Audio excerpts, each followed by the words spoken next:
Dober večer, cenjene gledalke, spoštovani gledalci. Moje ime je Aljuš Pertinač.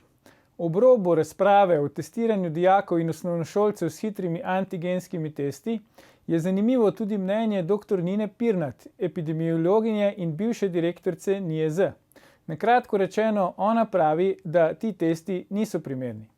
In o tem, saj via facti oziroma glede na izobrazbo in poklic, ve veliko več od aktualnega ministra za zdravje in ali aktualnega direktorja NIJZ. Vi pa gledate 107. oddajo 4. sezone Faktor na TV3. Resnica boli, komentarji še bolj in smrt sovražnemu govoru, svoboda narodu. Danes bomo za vas komentirali, kdo si še upa govoriti, zakaj javna razprava pri nas vključuje skoraj samo še kričače in plačane hujskače. Prostor javne razprave se v Sloveniji tako kot drugje nevarno oži. Zakaj je temu tako in kako se proti temu boriti, nam bosta pomagala razvozljati naša stalna komentatorja, dr. Peter Gregorčič in Tino Mamić. Toplo pozdravljena. Dobro večer. Tino, evo, ti si še iz prve original, da tako rečem, ekipe komentatorjev o Faktorja, ves čas si že z nami z našo oddajo. Ali si se v vsem tem času, to bo zdaj že kar 4 leta tega, kar smo začeli, si se v tem času kdaj vprašal, zakaj mi je tega treba? Se ti je zdelo, da je preveč to, da hodiš v oddajo komentirati, da si reden gost na televiziji in da bi bilo boljše, če si tega ne bi šel? Ja, tisti, ki ima tako dolg jezik, ko jaz, ponavadi mu ni težava govorjenje, tako da glede tega ne. Govorjenje je, ampak recimo posledice tega, ker na nek način si potem javna oseba, ne, bolj kot bi bil sicer in se zdi se, no, da televizija ima neko to moč, ne, se pravi, da te ljudje prepoznajo tudi na cesti, ker te mogoče, ko pišeš, te ne, ker nimajo toliko podobe pred sabo, medtem ko tukaj smo na nek način na ekranih, smo izpostavljeni v tem pogledu. Ne. No, zdaj so maske, tako da zdaj se skrije. Ja, zdaj je lažje. Ne, meni je gotovo, da mi je ta Faktor mi všeč kot tip oddaje. Prvič, ker je političen dialog, ker se pogovarjaš o različnih stvareh, so različna mnenja. Hkrati je pa tudi precej zabavno, ne? Tako da jaz se na Faktorju se precej, kako bi rekel, se precej smejemo, tako da z tega stališča mi je fajn, no. Ja. Peter, ti si prišel malo kasneje, ampak vseeno si družbeno angažiran, bil tudi že prej, poznamo te tudi iz pobude za pač 100% financiranje šol.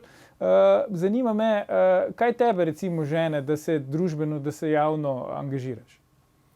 Meni se zdi, da je fajn, če imaš kaj za povedati, da to javno poveš in s tem mogoče tudi vplivaš na javno mnenje. Zdaj sam vidim tako, no, se mi zdi, in tu se tudi trudim, dati kakšno pozitivno sporočilo, ne. Ker ta sporočila tudi na koncu definirajo splošno klimo in če si lahko en tak droben kamenček v tem mozaiku, jaz se potem dobro počutim, no, to je recimo moj razlog. Pa se vama generalno zdi, da recimo se zdaj v zadnjem času več ljudi odloča tako, da se vključuje v javno razpravo, da se angažira v teh debatah ali manj? Bi skoraj rekel, da se manj, oziroma da se vse bolj se zapiramo v neke mehurčke. Recimo, ne vem... Istomislečih misliš? Ja, istomislečih, ne, to pomeni volim Marjana Šarca, gledam TV Slovenija, berem Mladino, tako pač nikoli ne greš na kakšen drugi portal, nikoli ne odpreš Faktorja, nikoli ne odpreš, ne vem, Planeta ali pa Nove24, kaj takega. In to ni dobro, ne, ker se zapiramo v te mehurčke in potem niti ne vemo, kaj si drugi mislijo. Ne. Meni recimo Mladina, dokler je bila še en toliko, recimo, oprostite izraz, ampak normalna, torej pluralna, recimo tja do Depale vasi. Vendarle je bila levičarska, vsi smo to vedeli, ampak hkrati si dobil eno tako tudi kritiko levičarjev, ne, in levice. In je bila, smo jo brali, ne, smo jo radi brali takrat, ne, polko pa postane navijaška, pa in to je šlo pri vseh medijih, ne, tako da tega navijaštva in teh mehurčkov je vedno več, tako da se mi skoraj zdi, da se veliko ljudi ne vključuje več, ne v debato o določenih stvarih v javnosti, pa tudi mogoče, ne vem, tudi žlahta se mi zdi, da se ne pogovarjajo na porokah več kolikor sploh še obstajajo. Ampak na teh družinskih feštah, da ni več toliko recimo pogovora o politiki, ker ljudje niso sposobni, ne? Ker so toliko pod vplivom določenih medijev in medijskih voditeljev, da so še sami postali taki mogoče verbalno nasilni. Peter, kaj ti praviš o tem? Ja, jaz mislim, v zadnjem času to ni samo slovenski trend, je svetoven trend. Se ta javna debata se zelo polarizira, tudi se zelo banalizira in potem je morda tudi težko vstopati ker v bistvu ni več pogovora, ne. So zelo redke oddaje, ki so dejansko tako, da lahko razvijaš neko konstruktivno debato, gre bolj za neko propagando ali aktivizem. In se mi tudi zdi, da morda tudi novinarji so se malo razvadili, pa ker to je naporno, če imaš različna mnenja, se moraš pripraviti, kaj bo ta človek povedal. Najboljše je imeti nek svoj nabor nekih ljudi, ki jih potem vključuješ v neko debato in ko je neka tema, pokličeš človeka, za katerega točno veš, kakšno bo stališče povedal, ne? Ker tudi recimo, tudi sam sebe kdaj najdem, da najprej preberem naslov, potem preberem avtorja in na koncu že si ustvarim mnenje, kaj bo noter napisano. In običajno je tako, pri čemer se moramo zavedati tudi tega, da mi svoja sporočila interpretiramo ne samo glede na povedano, ampak jih nekako naredimo se pravi, jih združimo v nek miselni okvir, kaj si o tem človeku mislimo, ne. Se pravi, če nekega novinarja mi prepoznamo kot sebi podobnega, lahko napiše veliko neumnosti in mu bomo pritrjevali. Lahko nek drugi novinar, ki ga prepoznavamo kot nekredibilnega ali pa recimo politik, reče čisti isti stavek in ga bomo razumeli povsem drugače. Ja, zdaj Peter, me zanima, ti si rekel, da se trudiš dajati ta pozitivna sporočila, ne? Kako se ti zdi, da je to sprejeto pri ljudeh? Je nek širok krog publike, ki si želi pozitivnih sporočil, ali je bolj spet ta antagonizem, če se strinjamo z vsebino, potem ja, če pa ne, pa ne? Zdaj tega jaz širše ne vem, ker ne delam raziskave nekega javnega mnenja, tudi nisem tako javna osebnost, nisem politik, kar pomeni, da nimam nekih informacij o anketah. Dobim pa po vsakem faktorju kakšno sporočilo in večinoma ta sporočila oziroma v zadnjem času so izključno pozitivna. Tako da mislim, da iz tega drobnega odziva so v redu sprejeta, pa tudi če ne bi bila, to mene ne definira odziv drugih ljudi, to sem se odločil, mene definirajo moji lastni pogledi in če se kdo z mano strinja, super, če se pa kdo pa nič narobe, saj živimo v pluralni družbi, dokler je to v mejah nekega normalnega diskurza, krasno. Jaz vam potem to, če pa pride do nekega žaljenja, moja taktika ignoriranja, gremo dalje, skozi eno uho noter, skozi drugo ven, ker ne želim, da bi ta negativna konotacija nekako vplivala na moje ravnanje ali pa poglede na svet. Ja. Samo se moraš paziti, veš, ker si rekel, da imaš samo pozitivne odzive, ti bo Tino rekel, da si v mehurčku zaprt. Ja, sigurno, vsak je svoje mehurčko. Ampak sam glede mehurčko bi to rekel, jaz načrtno poskušam spremljati drugo stran, ne z namenom, da bi se zgražal, ampak dejansko načrtno tudi na Twitterju. Sledim tipično ljudi, ki so povsem drugačnih pogledov od mene in jih poskušam brati skozi neko razumevanje, zato ker trudim se, da nimam sam svojega pogleda, no, ne maram tega enobarvnega pogleda na svet. Jaz sem hotel reči, da je ne vem, Peter v svojem mehurčku, ne? In ti Aljuš recimo v svojem mehurčku, jaz pa ne. Ravno obratno, jaz govorim iz prve roke, ne. Jaz sem tudi v mehurčku in recimo jaz tudi dobivam precej recimo odmevov po Facebooku ali pa Twitterju ali tako, ampak sem po par letih recimo pristal v enem mehurčku, zato ker vse, kar je žaljivo, dam na tisti magični utišaš, ja. Mute, ne. In pol se s konstruktivno kritiko si pa redko kdo upa ali pa ima kaj zapovedati. In to me skrbi, ne? Ker je tega je premalo, te zdrave, konstruktivne kritike. Jaz imam precej prijateljev, tudi zelo dobrih prijateljev, tudi recimo, ne vem, enega odličnega fanta, ko je recimo ateist, ne, oziroma on se ima za ateista, ampak je večji kristjan kot velika večina kristjanov. Hoče reči, ogromno prijateljev imam takih, ne. Medtem, ko priješ pa tam na neko socialno omrežje, en tweet je pa ni nobene ta demokratične ali pa normalne razprave ni, ne. Ja, zdaj Tino, mi smo toliko stari, da se spomnimo še časa pred družbenimi omrežji, ne. Takrat recimo je debata, če ni bila v živo, tako kot mi danes na televiziji, je bila recimo prek pisem bralcev, ne. In se spomnim, si čakal potem en teden spet, da bo odgovoril, pa da boš prebral. So se tako ljudje med sabo pogovarjali. Takrat recimo, ker je to toliko časa viselo ali pa bilo aktualno, ne, Se ti zdi mogoče, da smo več poudarka dajali na vsebino, kot recimo danes, ko lahko ti tweetneš 5krat v 1 minuti, ne, in je vse že lanski sneg, tisto, kar je staro pol ure, recimo. Z ene strani je to res, po drugi strani pa cenzura v pismih bralcev je veljala praktično odkar so jo uradno ukinili. Torej, od leta 90 so imeli recimo Delo stalno cenzuro v pismih bralcev. Jaz nisem nek grozen avtor, se nimam za nekega ne vem kaj, ampak vseeno se mi zdi, sem napisal gotovo več kot 5 pisem na Delo in potem, ker niso nobenega objavili, to je bilo recimo leta 2000 ali tazga. Tudi glede na to, da imam novinarsko izobrazbo, ja pa eno od 5 bi mogoče vendarle bilo zanimivo. In pol nehaš. Ne? In tako mnogi nehajo. Tako da danes je pa spet zelo podobno, je zaradi teh mehurčkov, je tudi neka samocenzura. Tako da, kakor je po eni strani fajn ta odzivnost in tako, je pa spet en tak ogromno balasta, ogromno nezanimivih stvari, tako da se moraš prav prebiti skozi ves ta celotno to gradivo. Zato po mojem tudi mediji v prihodnosti bojo morali iti prav to, da bojo šli v eno središče, en fokus, da bojo mediji povzemali. Recimo dajo članke in pozdravam še 3 najbolj zanimive komentarje, da ni treba tebi iti na 123. stran. Peter, kaj misliš, da je ključno? Motiv ali v bistvu pač vsebina tega, kar nekdo javno pove?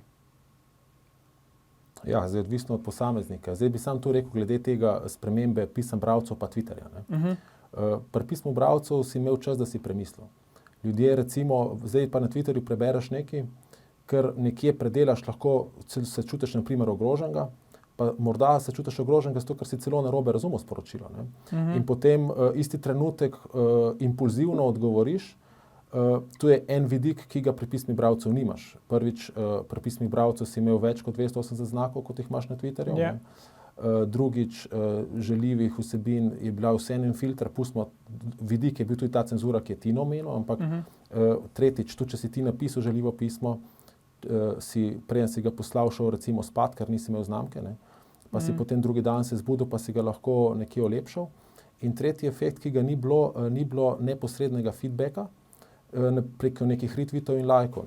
In zdaj, če postaneš odvisen od feedbacka, potem zagotovo greš v provokativno vsebino, ker provokativna vsebina bo v bistvu uporabiš nek trigger, katerega namen ni sporočilnost, ampak je namen aktivacija določenega dela publike, da ti da odziv ali da se bori za neko tvojo idejo. Zbuditi všečne odzive. Si bomo vzeli mi zdaj krajši premor, ampak ne namit gledalke, gledalci se vrnemo po oglasih, ko nadaljujemo s komentiranjem, kaj se dogaja z javno razpravo v Sloveniji. Ostanite.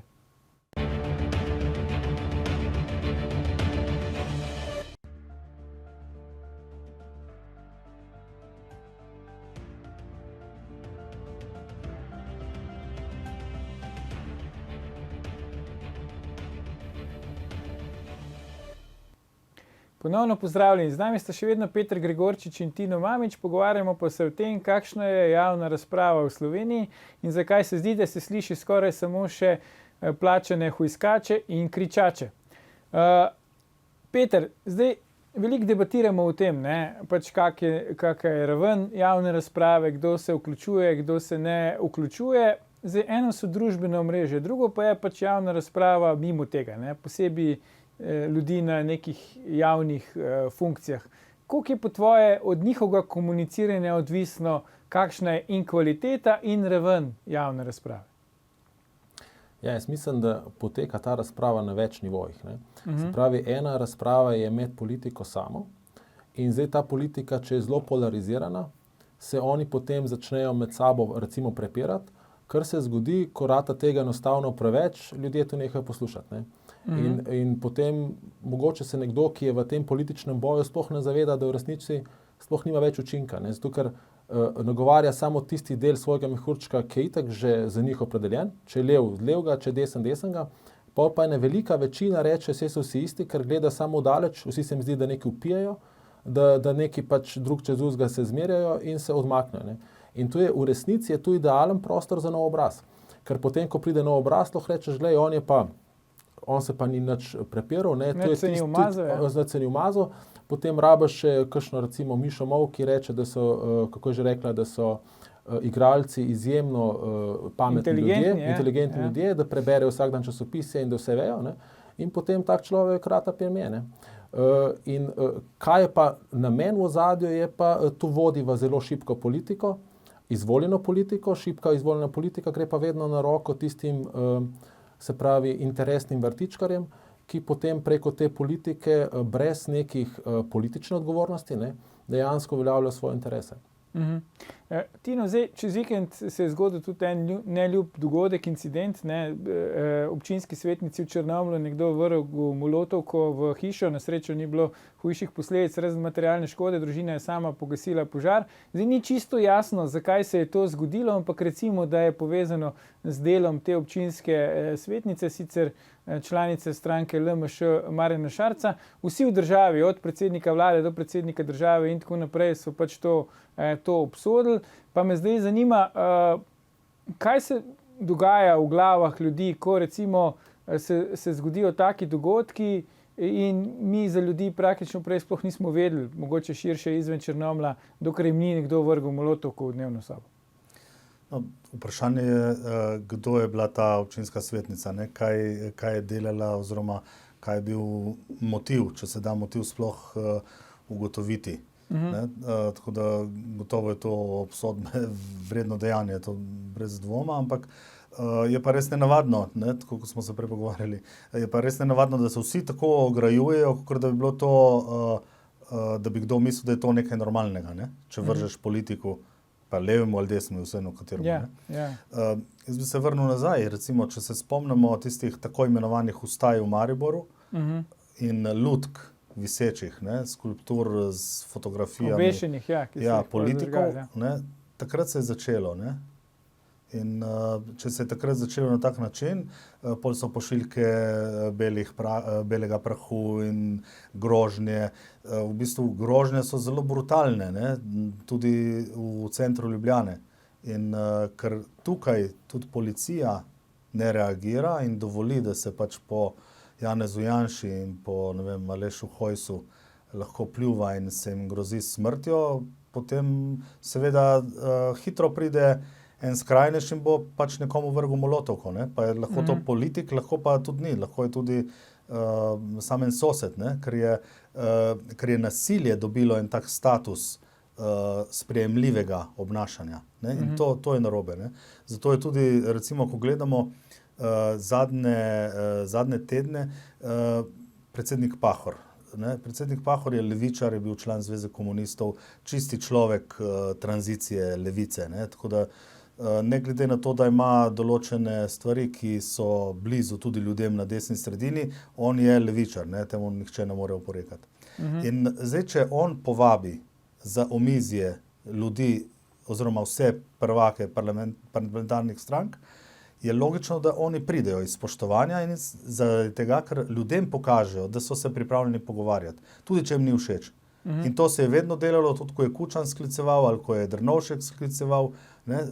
Kaj je zdaj narobe, da če Pahor skliče, ne? Zakaj levičari niso hoteli priti določeni? Zakaj niso hoteli priti? Ja, jaz mislim ravno zaradi tega, ne? Ker ni te kulture dialoga oziroma ker so začeli v javnosti zanikati kulturo dialoga, ne? Ker hočejo pokazati, da se je treba zoperstaviti, če misliš proti oziroma če si kritičen do nekoga, so dovoljena očitno vsa sredstva, ne?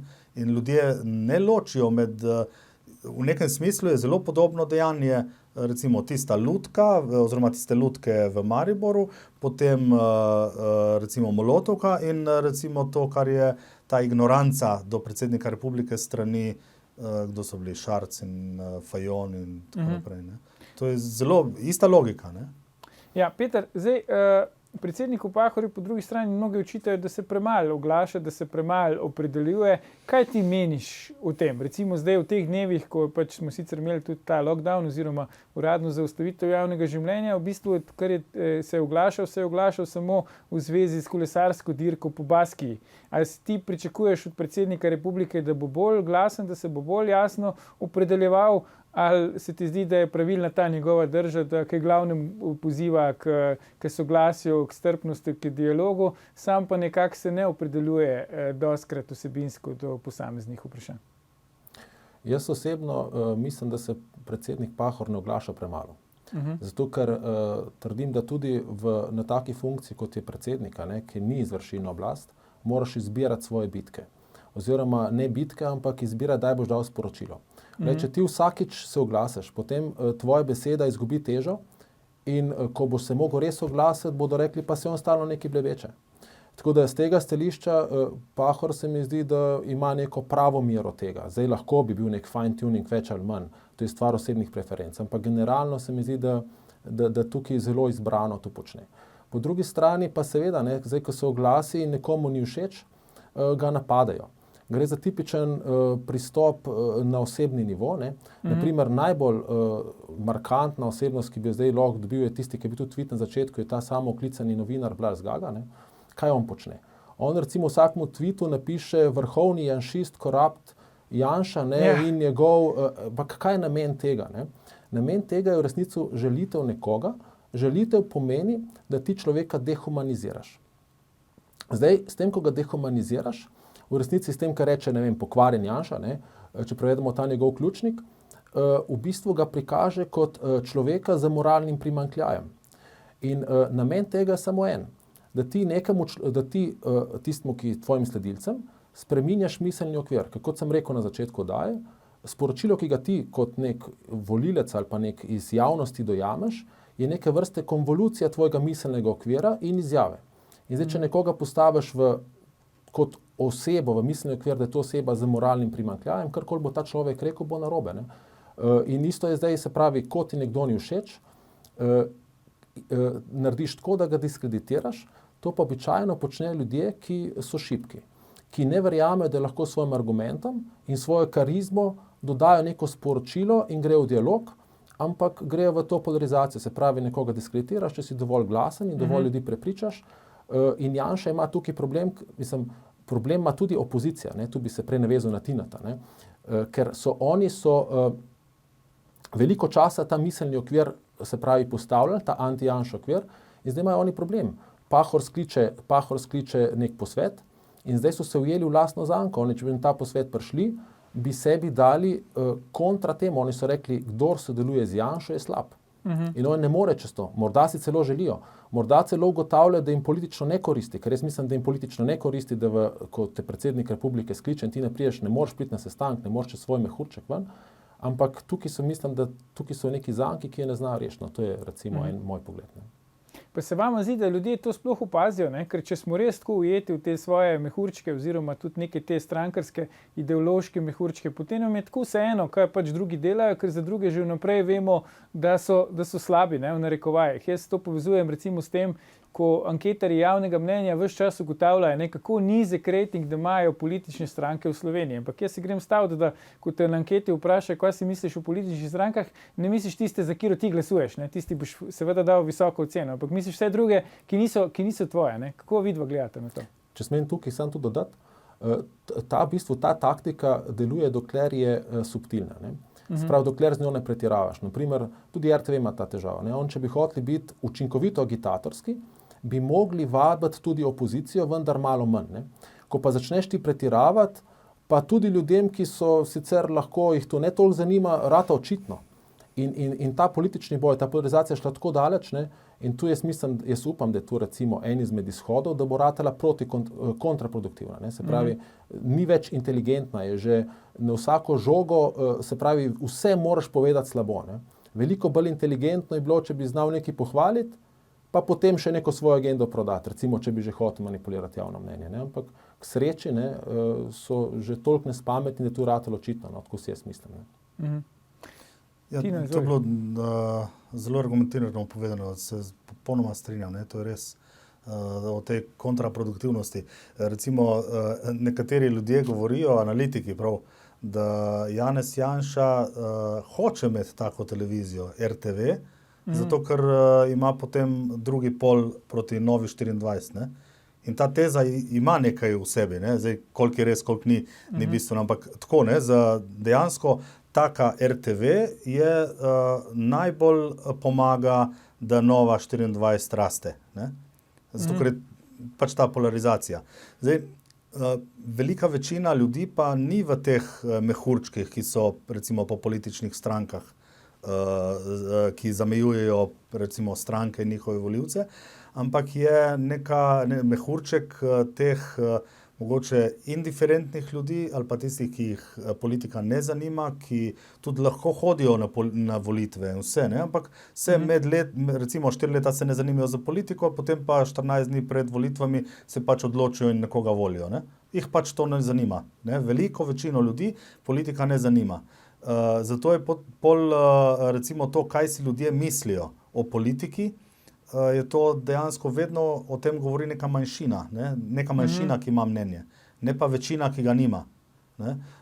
In to je v bistvu tudi taktika levice, da tistih recimo par tednov pred volitvami, 2 meseca pred volitvami, ko ljudje začnejo bolj gledati televizijo, takrat v bistvu napadejo z vsemi topovi in sproducirajo tudi kakšno afero in potem ta sredina recimo gre bolj na levo. Ne?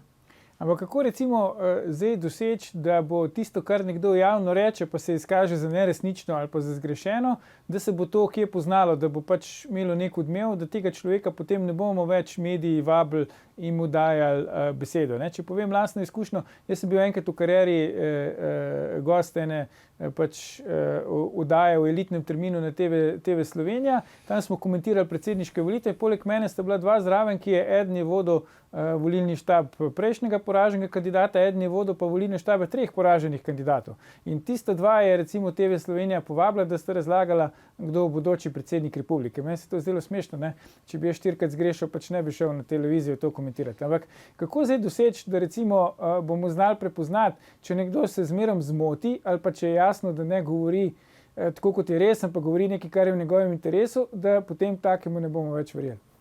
Ja, odgovor je pluralnost medijev. Ne? Ker dejstvo je, da ljudje imamo izjemno kratek spomin, zato je vseeno, kaj zdaj recimo danes mi tukaj govorimo, če bi povedali neko veliko neumnost, bi se jo slišali en teden. Ne?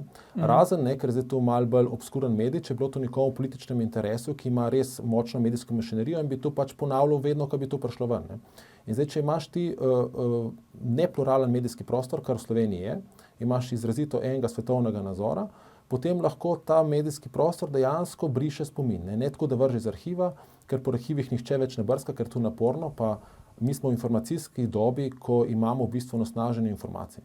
Informacij je ogromno. Ti zelo težko nekaj najdeš, če ti nekdo res ne servira. Ne? Že recimo jaz da iščem kakšno izjavo, ki si jo spomnim za leto nazaj, in če si jo nisem nekam shranil, pa še zdaj v bistvu, če si tu shranjujem rata teh podatkov toliko, ne, da bi mogel imeti dejansko nek lasten iskalnik. Ne?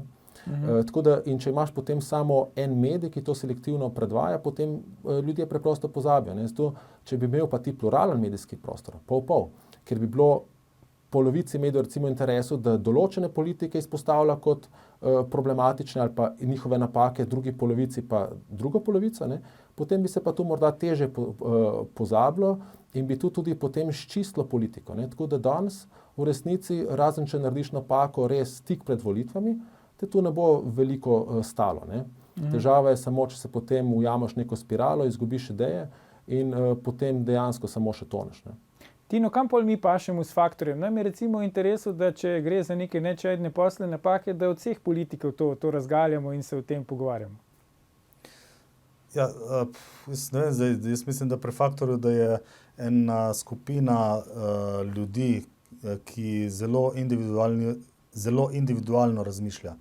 Smo si po svetovnem nazoru, po političnem prepričanju, po vrednotah smo si izredno različni. Ne? Se mi zdi tako, tudi recimo, če bi zanimivo bi bilo narediti anketo pred volitvami, ne? Kako volijo recimo komentatorji faktorja in da bi pol videli recimo. Ne? Yeah. Jaz mislim, da bi zelo različno bi volili. Ne?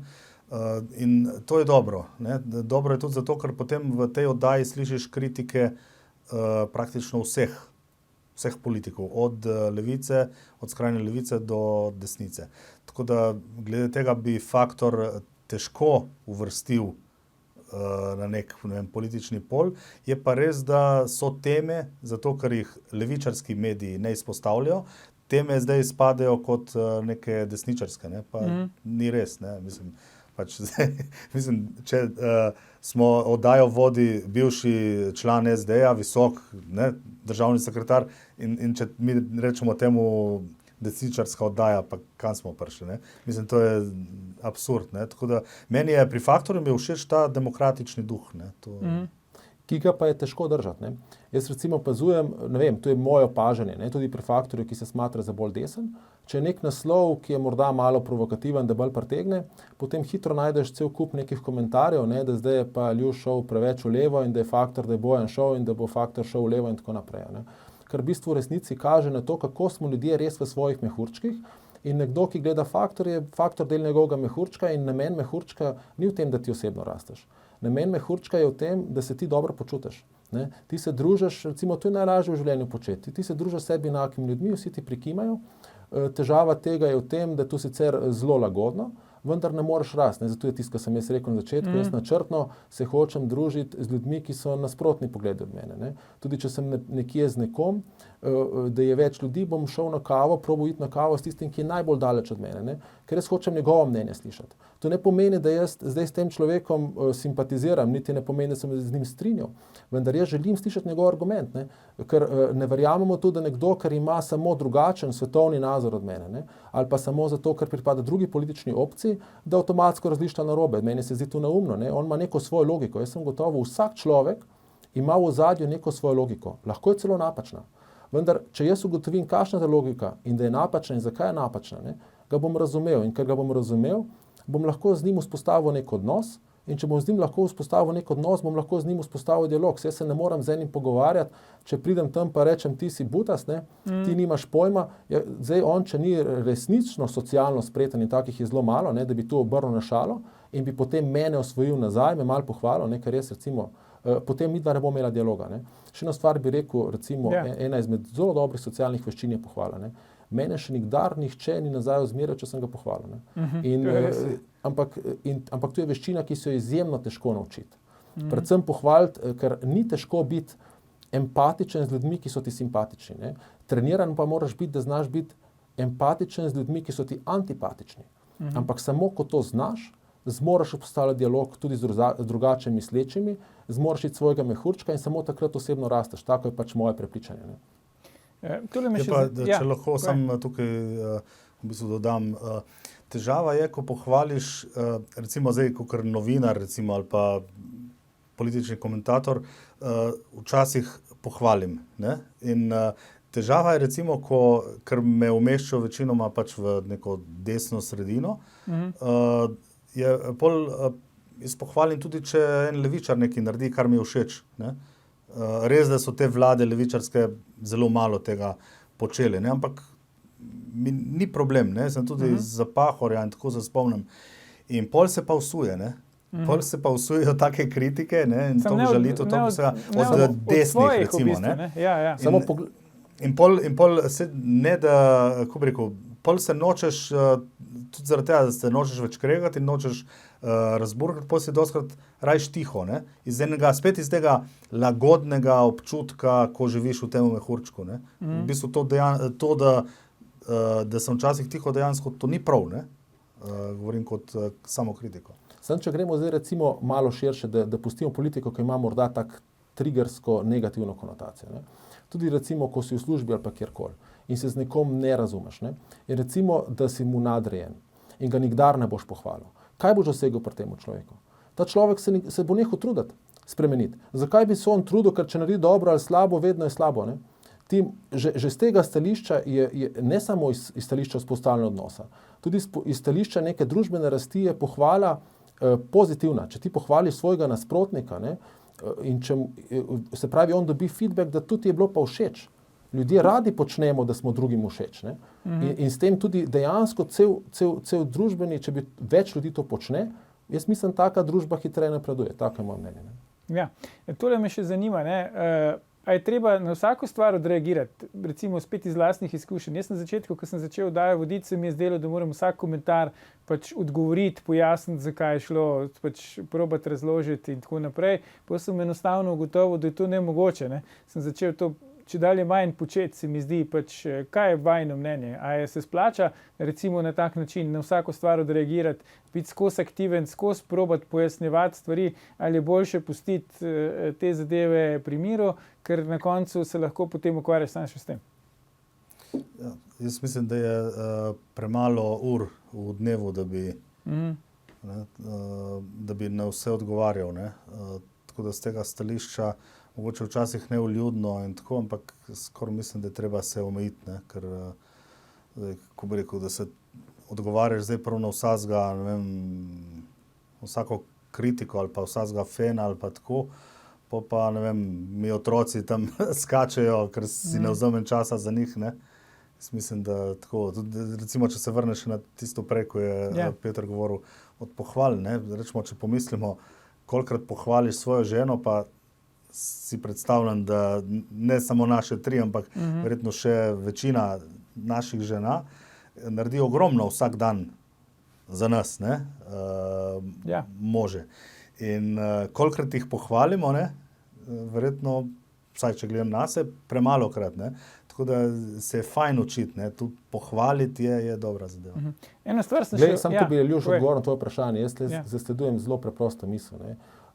Nikdar se ne prepiraj z butlom, ker ljudje morda ne bodo opazili razlike, ne. Tu je poleg tega, da ti prihrani čas. Ker tudi jaz mislim osebno, če si ti recimo medijsko izpostavljena oseba, ne, te pozna veliko več ljudi kot nekega anonimnega komentatorja na Twitterju, ne. In zakaj bi se jaz šel z njim spuščati v neke boje in dokazovanja? Tako da jaz moje stališče načeloma jaz tega sploh ne odgovarjam, ne. Me zanima, kaj ljudje pišejo, ker je tu nek feedback, ne odgovarjam. Medtem ko če mi nekdo zasebno piše, če ni žaljiv, pa vedno odgovorim, ne. Tudi če je kritičen, če je konstruktivno kritičen. Če nekdo, ki je pa totalno pod nivojem, preprosto zbrišem mail in živim dalje svoje življenje, kot da se ne bi nič zgodilo. Ne. Ja, tole me še zanima, po vajinem mnenju, se mi zdi, da v zadnjem času je to čedalje bolj vidno, da se opredeljujemo do vsebine, to je že eden od dva je tudi prej rekel na nek način, glede na to, ki je objavljena, se pravi, ne do vsebine, a je pač relevantna ali ni relevantna, ampak če je objavljena v določenem mediju, ki nam ni blizu, potem pač tega enostavno ne akceptirano, se nočemo o tem sploh pogovarjati. Vidite, to opazite? Ja, jaz mislim, da zaradi teh mehurčkov, da je tudi nekaj tega, ne. Po drugi strani je pa tudi vse skupaj tako predvidljivo, ne. Recimo, ne vem, če te recimo, ne vem, Mladina ali pa Dnevnik, da te začneta kritizirati, je to v bistvu za enega, ki je desno od sredine, dobro, ne. Ja. Ker je to v bistvu jamstvo kakovosti, ker so te, ne vem, opazili in so te ocenili kot nevarnega, ne. In to je pa zaradi te absurdne situacije, ko je tako pričakovana vsebina v članku, ne vem, od recimo Blaža Zgage, ne, ko sem ga jaz javno enkrat pozval, naj objavi javno 10 svojih člankov, v kateremu ni kršil novinarskega kodeksa. In tega ni naredil, ker jih po mojem nima, ampak zdaj ga spet pozivam, ne, naj objavi javno 10 svojih člankov, ki jih je že kdaj objavil, kjer ni kršil novinarskega kodeksa. In gremo pol z eno komisijo ali kakorkoli, tisti, ki pozna kodeks, in pogledamo. Ne. In to je tisti problem. Ne. Pač teh medijev večina ljudi noče brati, zato ker je predvidljiva vsebina. Ne. Tako da to v nekem smislu je to zapiranje v mehurček, če temu tako rečemo, čisto logično. Mi se trudimo, da ne bi bili predvidljivi, ampak vsaj ena stvar je pa predvidljiva, vedno na koncu pridemo do konca oddaje. Tako da za danes dr. Peter Gregorčič, Tino Mamić, najlepša hvala za vajine komentarje.